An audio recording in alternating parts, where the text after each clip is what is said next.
I had always considered myself an adventurous spirit, so when my cousin asked if I'd house sit for her in a quiet suburban neighborhood, I jumped at the chance.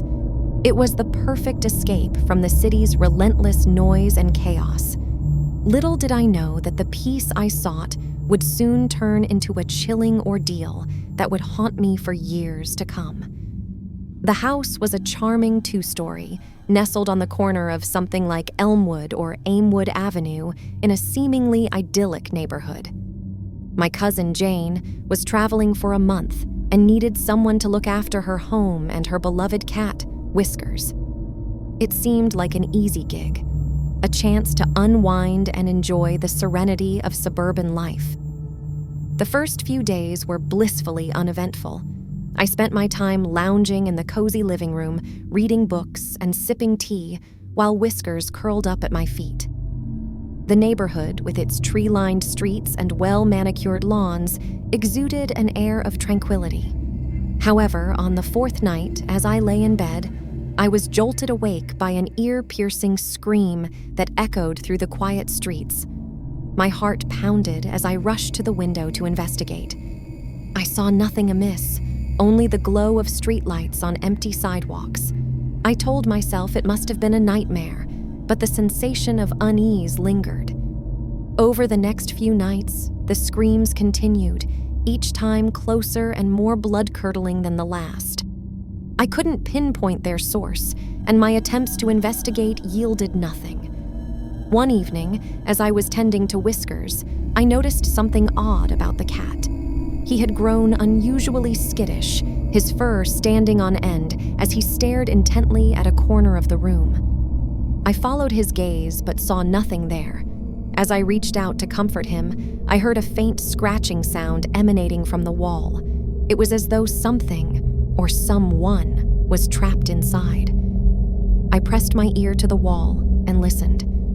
It was a voice, whispering incoherent words like a desperate plea for help. My heart raced as I realized the voice was coming from inside the house, behind the walls themselves. The realization sent a chill down my spine. I had to find the source of these mysterious sounds. I began to explore the house, tapping on the walls, trying to locate the exact spot where the voice was coming from. It seemed to move, as though it were leading me on a macabre scavenger hunt. Finally, I reached the basement, and the voice grew unmistakably louder. It was coming from behind a wall covered in dusty old bookshelves. I hesitated for a moment, my fingers trembling as I reached for a heavy tome and pulled it from the shelf. What I discovered was a hidden passage, concealed behind the bookshelves. It led to a small, dimly lit room with a single flickering light bulb. In the center of the room was a dusty, old-fashioned rotary phone. Its receiver hung off the hook, and the voice continued to whisper from the other end. With trembling hands, I picked up the receiver, and the voice grew clearer, though no less cryptic. It spoke of a dark secret, of a suburban neighborhood hiding an unspeakable horror. It begged for release from its eternal torment. I tried to engage the voice in conversation, to understand its story, but it spoke in riddles, its words maddeningly elusive. I couldn't shake the feeling that it was a trapped soul, yearning for escape. As days turned into weeks, I became obsessed with deciphering the mystery of the haunted phone. I researched the history of the house and the neighborhood, but nothing could explain the eerie presence that had taken hold. One night, as I listened to the voice in the basement, it suddenly stopped. A bone-chilling silence descended, and I knew something had changed. It was then that I heard a new sound, a soft, deliberate breathing coming from the darkness of the basement. Fear coursed through me as I realized I was not alone. I fumbled for the light switch, illuminating the room in a blinding glare. What I saw in that moment will forever haunt my nightmares. A figure stood in the corner of the basement, shrouded in shadow. It was a gaunt, skeletal figure with hollow eyes that seemed to pierce into my very soul. It raised a bony hand, pointing toward the rotary phone. I stumbled backward, fleeing the basement and locking the door behind me. I knew I had to leave to escape the suburban nightmare that had consumed me. As I drove away from the street, I couldn't shake the feeling that the voice on the phone and the sinister figure in the basement were connected. What dark secrets did that quiet suburban neighborhood hide, and what malevolent force had taken hold of that house? To this day, I have no answers, only haunting memories of a house-sitting experience that turned into a chilling ordeal, a reminder that even the most peaceful neighborhoods can hold unspeakable horrors beneath their tranquil facade.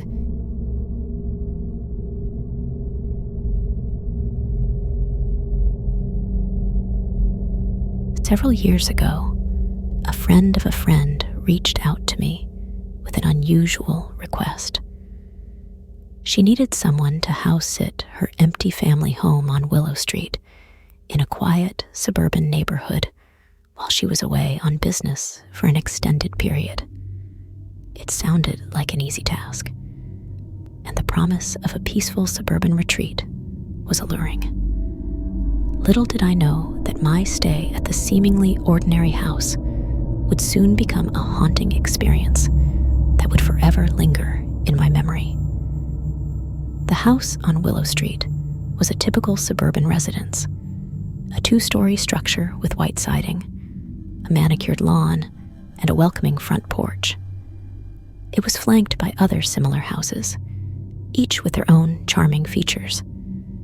The neighborhood was picturesque, and the sense of calm was almost palpable. As I settled into the house on the first day, I couldn't help but feel a sense of unease. Unlike other houses I had stayed in, this one had an uncanny stillness, as though the very air held its breath. It was devoid of the usual warmth and familiarity of a lived-in home. Days turned into weeks, and the silence within the house became increasingly oppressive. The rooms were pristine and well-maintained, but there was a sterile quality to them that sent shivers down my spine. It was as though the house had been waiting for something. One evening, as I sat in the dimly lit living room, I heard a faint, distant sound, a soft, rhythmic tapping, like the sound of fingers tapping against a surface. I followed the sound, trying to pinpoint its origin. It led me to a small, unused room on the second floor, a room that had remained locked since my arrival. I turned the handle and stepped inside. The room was empty, except for a dusty old rocking chair, which was swaying gently back and forth as if moved by an unseen hand. The tapping sound grew louder, emanating from the chair itself. I watched in stunned silence as the rocking chair continued to sway, its movement becoming more frenetic. It was as though an invisible presence was using the chair to communicate, sending a message that I couldn't comprehend. Terrified, I fled from the room, locking it behind me. The tapping and rocking persisted, echoing through the empty house like a relentless, ghostly drumbeat. Over the following nights, I heard other inexplicable sounds, a soft, mournful humming that seemed to come from the walls themselves, and the faint whisper of a woman's voice speaking words I couldn't understand. It was as though the very structure of the house was alive with unseen entities. Desperate for answers, I began to research the history of the house and the neighborhood. What I uncovered sent chills down my spine. The house on Willow Street had once been owned by a woman named Eliza, who had lived there in the early 20th century.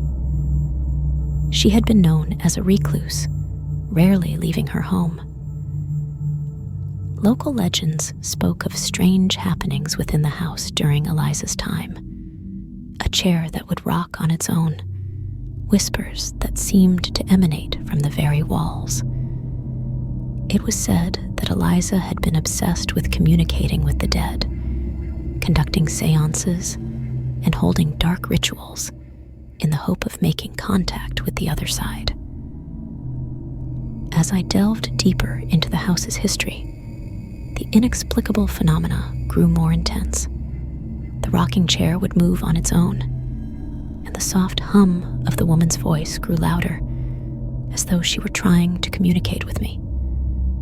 One night, I had a vivid dream of a woman in a long white dress, standing at the top of the stairs, her eyes fixed on me.